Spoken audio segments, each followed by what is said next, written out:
buenas tardes. Gracias por estar con nosotros una vez más en esta su programación en español del Canal 17. Les saluda Pedro Corso, periodista de Radio Martí. Hoy vamos a conversar de Ecuador. Tenemos el privilegio, la suerte de tener un periodista, un analista político ecuatoriano, tiene en su país programas de radio y de televisión, conoce a fondo lo que acontece en Ecuador, pero también lo que acontece en el resto de Sudamérica. Así que vamos a aprovechar, hablaremos de Ecuador, pero vamos a pedirle a nuestro invitado Fernando Aguayo que también nos aborde un poquito lo que acaba de acontecer en Perú, en unos comicios electorales que tienen que ir a segunda vuelta y donde el apellido Fujimori pues está destacando entre el resto de los candidatos. Fernando, gracias por estar acá. Pedro, un privilegio para mí estar aquí dialogando contigo a través de este importante canal, pues la gente siempre está pendiente de los acontecimientos, no solamente locales, sino los internacionales. Y efectivamente, como tú dices, provengo del Ecuador y tenemos un conocimiento mayor sobre la situación de Sudamérica. Seguro, sin duda Así que alguna, con todo gusto puedo responder países. las preguntas sobre las elecciones en Perú. Vamos a ir primero a Ecuador. Háblanos de la situación de Ecuador. ¿Cuáles son sus problemas más grandes? Si es Rafael Correa un gran problema o si es un problema de serlo en vía de solución. Bueno, el Ecuador tiene en estos momentos un proceso preelectoral. Las elecciones presidenciales son en febrero del próximo año. El presidente Rafael Correa tiene ya prácticamente 10 dirigiendo los destinos del Ecuador. 10 años. 10 años. Él ha señalado pues que es una revolución ciudadana, un movimiento que él creó, este movimiento pues prácticamente copó todos los poderes del Estado ecuatoriano porque tienen el Ejecutivo, el Legislativo tiene una mayoría con la que aprueban todo lo que quiere, por supuesto, la dirigencia y el régimen de Rafael Correa, y hay ciertas dudas con respecto a la independencia del sistema judicial. Se acusa mucho de que no hay división de poderes. Él defiende, por supuesto, y su partido también. Ese es el modelo de los países que forman parte del ALBA, el despotismo electoral, para establecer la dictadura institucional. Bueno, hay una franquicia esta que provino de Venezuela con el asesoramiento de Cuba y que se regó por varios países de Latinoamérica. Estamos hablando de Bolivia, Nicaragua, obviamente el Ecuador. Primero, el presidente Rafael Correa, 10 años atrás, él en la elección no puso candidatos a diputados, él simplemente ganó la presidencia de la República, incursionó en la política luego de haber sido 4 meses ministro de Economía, antes no había sido conocido en el ámbito político ecuatoriano. Esos 4 meses durante la época de Chávez, que fue quien lo impulsó, permitió que una vez que se retirara o renunció como ministro de Finanzas del gobierno anterior, del doctor Alfredo Palacio, simplemente vio que estábamos próximos a unas elecciones y se lanzó como candidato, apenas con un 2-3% de popularidad. Era una persona desconocida. Absolutamente, y de pronto subió en las encuestas. Llegó en 7 meses, fue presidente de la República. Y luego obviamente llamó pues a una asamblea constitucional constituyente en donde se hizo una reforma total a la constitución que regía en el Ecuador. O sea, la franquicia a la que tú hacías referencia hace un momento, la franquicia de los países al ALBA. Pero Fernando, hay algo que a mí me llama la atención con estos líderes emergentes, como fue con no Evo Morales, porque Evo Morales venía dando guerra hacía muchos años. Quizás el caso más típico de líder emergente es a Rafael Correa. ¿Cómo es posible que estos hombres que no han tenido vida política logren de la noche a la mañana no solo llegar al poder, sino imponer sus propias condiciones de gobierno y establecer lo que conversamos hace un rato, una especie de control de las instituciones? Bueno, él tuvo un poder de ubicuidad absoluto, porque parece que a través del tiempo él era parte de grupos estudiantiles, grupos académicos de izquierda, pero no irrumpió en la política pública abierta.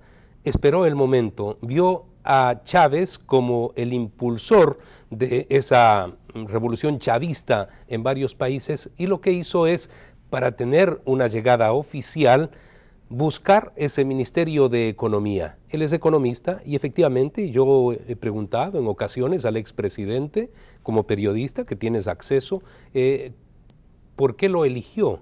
Y si acaso lo conocía, me dijo que no, que era parte de un grupo de izquierda, ¿sí? De un grupo de izquierda, y que no hablaban mayormente de él en ese grupo. Sin embargo, el momento que abrió las puertas a esos sectores de izquierda en el gobierno del doctor Alfredo Palacio, fue él quien representó en el ministerio a ese grupo, que fueron parte del gobierno de Rafael Correa al inicio y que luego, incluso uno de ellos, Alberto Acosta, presidente de la Asamblea, se pelearon, confrontaron y son ahora los que están en la oposición. De tal manera que él tuvo esa, como digo, el poder de la ubicuidad, y de allí simplemente tuvo el apoyo de los medios de comunicación. Curiosamente, él es enemigo en la actualidad del sector de la prensa, pero yo diría que quien lo hizo presidente fueron los medios de comunicación, que le dieron todo el apoyo. Porque hay una especie de vocación suicida, y en su momento Lenin lo dijo,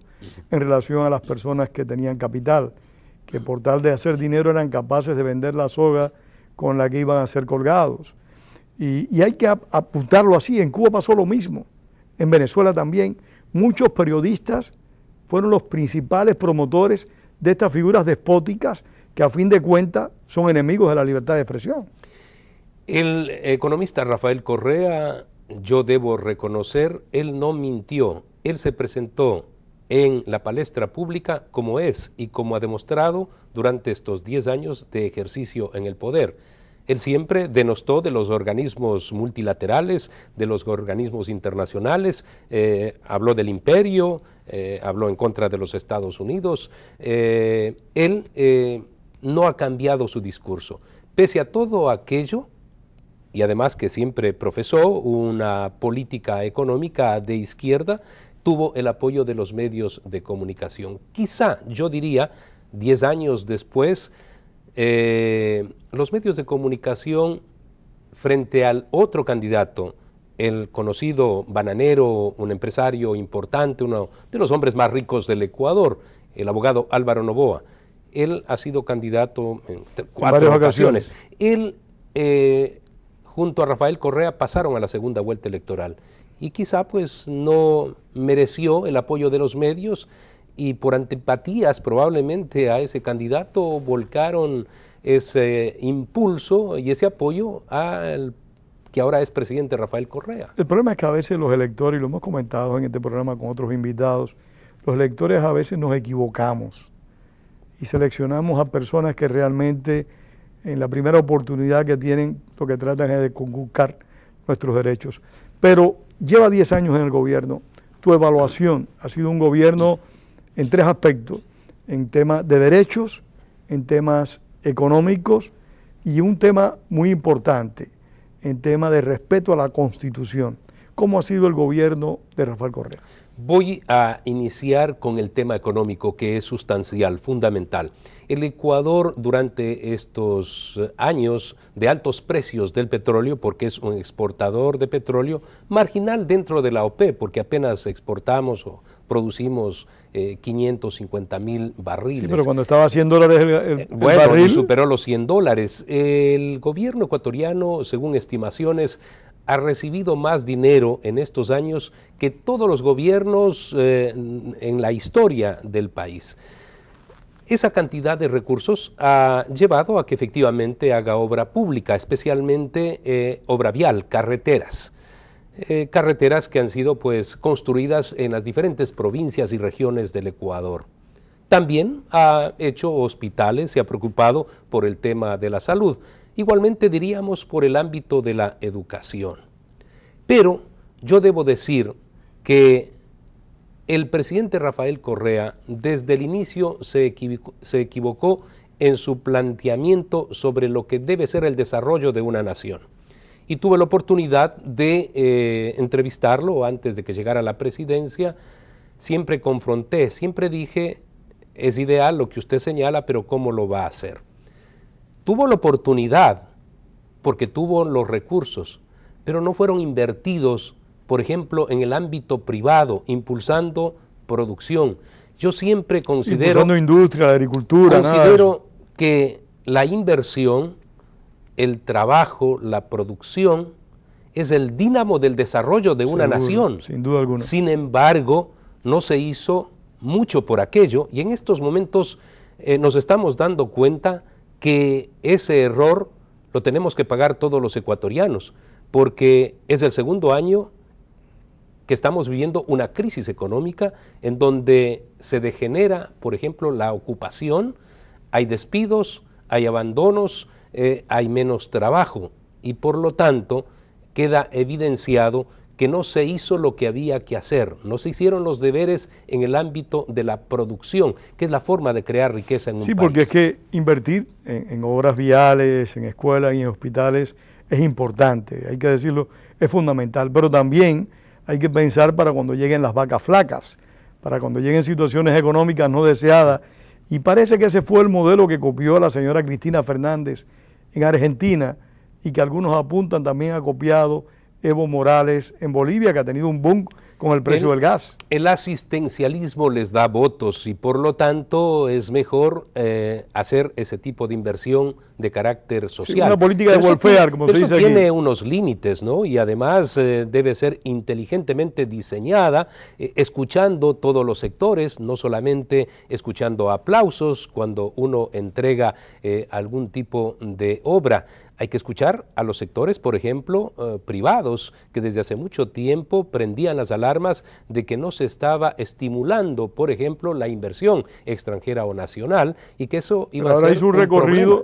Ahora hizo un recorrido por Estados Unidos y está pidiendo inversiones extranjeras. Bueno, pero puede ser un tanto tarde, cuando no se ha logrado, por ejemplo, establecer una relación adecuada, amistosa, con el sector que ha sido nuestro mercado tradicional, que son los Estados Unidos. Nosotros teníamos preferencias para ingresar productos acá sin pago de aranceles, ahora ya no lo tenemos. La moneda de ustedes es el dólar. Nuestra moneda es el dólar, y para que se sostenga el sistema de dolarización es necesario ingresar dólares, pero si solamente salen, entonces se puede poner en jaque en algún momento el sistema de dolarización. El país no está recibiendo inversión extranjera, tiene dificultades para conseguir créditos. Hemos tenido, por supuesto, créditos de China, pero no de otros sectores. El Ecuador no está produciendo lo suficiente para poder incorporar dólares a través de las exportaciones, de tal manera que es un esquema que puede en algún momento provocar un estallido de carácter social, económico. En el aspecto de los derechos, y podremos volver a la economía si tenemos tiempo, pero en el aspecto de los derechos ciudadanos, hay presos políticos, las libertades han sido coartadas en alguna medida, los periodistas han tenido problemas con la ley, con la autoridad de Rafael Correa, que es un déspota. Su trato, su manera de hablar, de dirigir a las personas, es con un aire de superioridad, con una pedantería que de verdad irrita. La Sociedad Interamericana de Prensa hace muy pocos días ha pedido a nivel internacional que se busque que en el Ecuador se declare inconstitucional o se deje sin efecto la ley de comunicación. ¿Qué diría esta ley? Ha llevado a que se degenere en la autocensura. Tú sabes que la desinformación proviene de la autocensura. No hay forma más directa que provocar distorsiones que la autocensura. Y yo diría que ese es el principal mal que ha logrado esa ley de comunicación que está vigente, impulsada por la revolución ciudadana actual. Pero para que la autocensura pueda cuajar, tiene que haber algún factor que intimide al comunicador. Bueno, la ley intimida al comunicador, ya. La ley intimida a los medios de comunicación.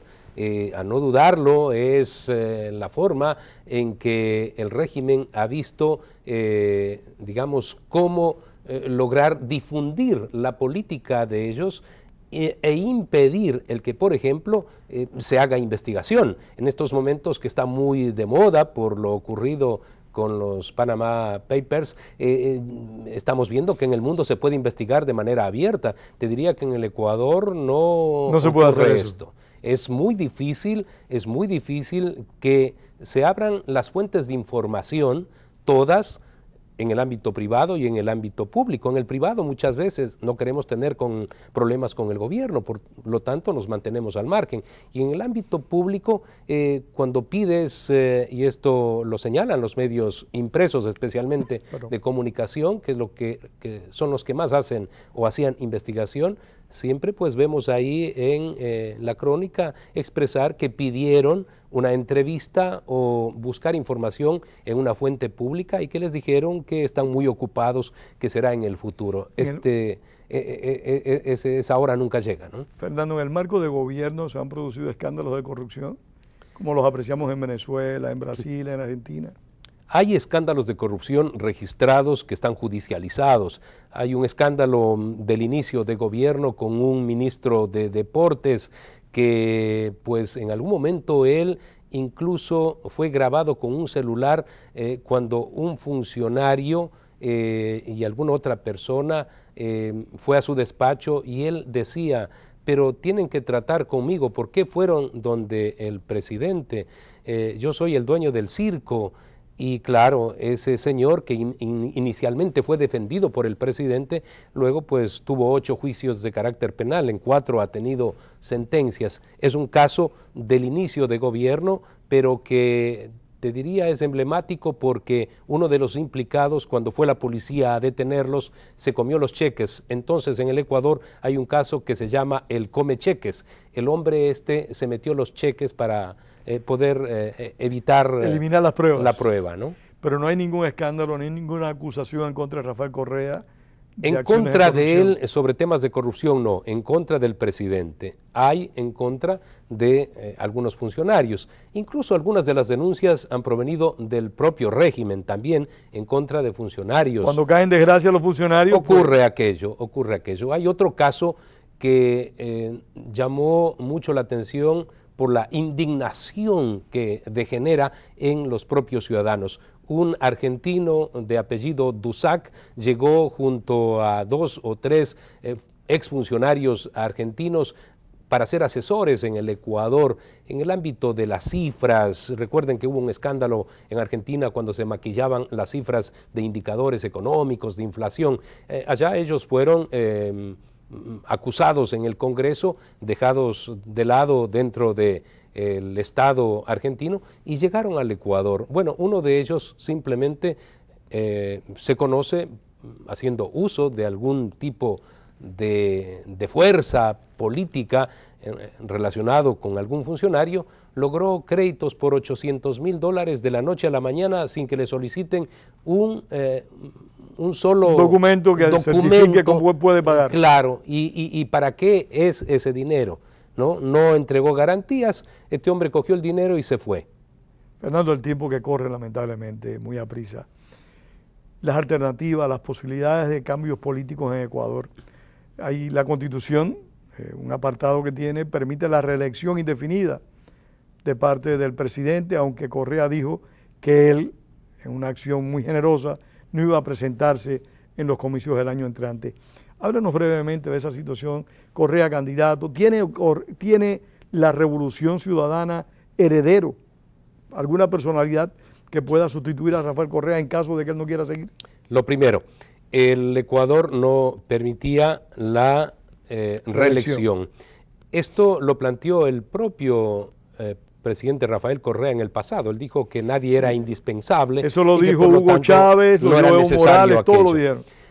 Sin embargo, el año anterior se propuso enmiendas a la Constitución a través del Congreso. Cualquier reforma constitucional se debería dar a través de un referéndum, ¿no? Consultando al pueblo, pero interpretó la Corte Constitucional de que no era necesario y que lo podía hacer el Congreso, en donde tiene mayoría de Correa. Tienen mayoría. Efectivamente se dio el primer debate, pasó el tiempo de acuerdo a la mecánica legislativa, vino el segundo debate y fue aprobado esa enmienda constitucional. Entonces en el Ecuador sí puede haber reelección indefinida ahora a partir de esa enmienda que muchos constitucionalistas han rechazado y dicen que no es constitucional. Pero curiosamente el presidente Rafael Correa dijo que no lo hacía para favorecerse, para beneficiarse, que él no iba a correr en las próximas elecciones que son en febrero del 2017. Introdujo una transitoria para que en el caso de él, en este caso, no pueda ser candidato. Por lo tanto, pero esa transitoria la puede quitar también si quiere. De acuerdo a lo aprobado, no podría. Pero, así como hicieron una transformación de la Constitución vía enmiendas, podrían también en cualquier momento hacer lo contrario y dejar a un lado esa transitoria. El presidente Rafael Correa ha insistido que no va a ser candidato y se ve que están promoviendo, por ejemplo, al señor Glass, que es el vicepresidente de la República actualmente. Se lo ve más en el ámbito de los discursos, en el manejo de las sabatinas cuando no está el presidente Rafael Correa. Se dice que él podría ser el candidato, pero claro, eso no asegura que tengan el triunfo. La presencia de Rafael Correa, del presidente Rafael Correa, es diferente. Él de una u otra forma aún mantiene niveles de popularidad que le podrían dar disfruta de respaldo popular. Menor que antes, pero yo no soy de los ilusos que piensa que no tiene respaldo popular. O sea, ¿tú consideras que si Correa se vuelve a postular, gana en los comicios? No podría asegurar que gana los comicios, pero estaría en posibilidades de aquello. Los periodistas estamos para decir la verdad, por supuesto, no para decir lo que nos gustaría que ocurra. Nos equivocamos como cualquier hijo del vecino, pero la verdad sí tenemos que decirla. Y en esta no queremos equivocarnos, aunque debo decir que en el pasado siempre estuve confrontando la política que decía va a imprimir en el Ecuador, especialmente la política económica. Hay una entrevista realizada en el 2007 a un ex canciller de la República, un hombre brillante que lamentablemente también él tuvo juicios, perdió la vida por una enfermedad siendo perseguido, si se puede decir, el doctor Edgar Terán. En esa entrevista que está en el internet en el año 2007 establecimos todo lo que ha ocurrido. Proyectamos lo que iba a pasar. Apenas en 10 minutos se dice todo de manera formal lo que iba a pasar en el Ecuador. De tal manera que ahora digo, hay que expresarnos con propiedad. El señor Rafael Correa no es que ha perdido la popularidad absoluta. Él tiene niveles de popularidad. Lo que no sabemos es si puede endosar a quien pongan como candidato. Es muy importante aclarar ese punto. O sea, el individuo todavía cuenta con apoyo, con respaldo y con una maquinaria política que evidentemente hasta ahora que la ha sabido manejar. Los medios de comunicación que él posee son medios que fueron incautados, que antes estaban en manos del ámbito privado, más otros públicos que fueron creados, que no funcionan como funcionan los medios públicos en los Estados Unidos o en Europa, en donde hay independencia, están hechos para colaborar con la sociedad en programas de orden cultural, educativo. Acá hay un manejo bastante político. Nos quedan 5 minutos. Apenas vamos a poder hablar de Perú. Pero antes de hablar de Perú, quiero que me digas cuáles son las alternativas ajenas al oficialismo que puedan ser candidatos. El señor Guillermo Lasso es un banquero que ya fue candidato anteriormente y perdió frente a Rafael Correa en primera vuelta. Él ha seguido esta carrera electoral, ha promovido en todo el país su movimiento que se llama Creo. Se dice que cuenta con un respaldo de un 25%. Él cree que puede triunfar en estas elecciones, está confrontando al presidente Rafael Correa, pero debo decirte que no se ve una decisión de unidad de la oposición alrededor del señor Guillermo Lasso, que está lanzado. ¿El alcalde de Guayaquil no corre en esta oportunidad? Él no corre, él ha dicho que no va a ser candidato y que él no quiere saber nada de la política en cuanto a candidatura presidencial. Sí, en el ejercicio de la administración, un ejercicio cívico, un ejercicio muy destacado, un hombre eficiente que ha logrado transformar a la ciudad de Guayaquil. Dice que eso es más importante que lo otro, por lo tanto no es visible o posible una candidatura de alguien que sí es un líder político de la derecha con gran respaldo en el Ecuador. Perú, muy poco tiempo, pero ¿cómo tú ves las elecciones de Perú? ¿Triunfará Keiko Fujimori?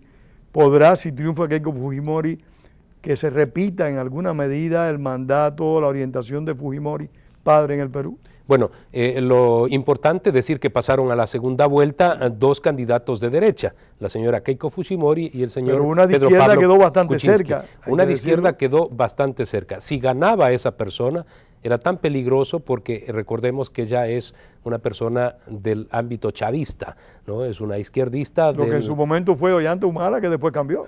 Después cambió. En el Perú están las líneas trazadas y el gobernante que llegue tiene que básicamente conducir los destinos de su nación de acuerdo a lo que está establecido las instituciones con políticas peruanas de Estado. Son Básicamente las políticas de Estado implementadas, también la división de poderes y la solidez de las instituciones del Estado peruano. Yo pienso que en la segunda vuelta electoral no va a ser fácil para la señora Keiko Fujimori, que dobla en puntaje, tiene prácticamente el 40 frente al 21 del señor Pedro Pablo Kuczynski.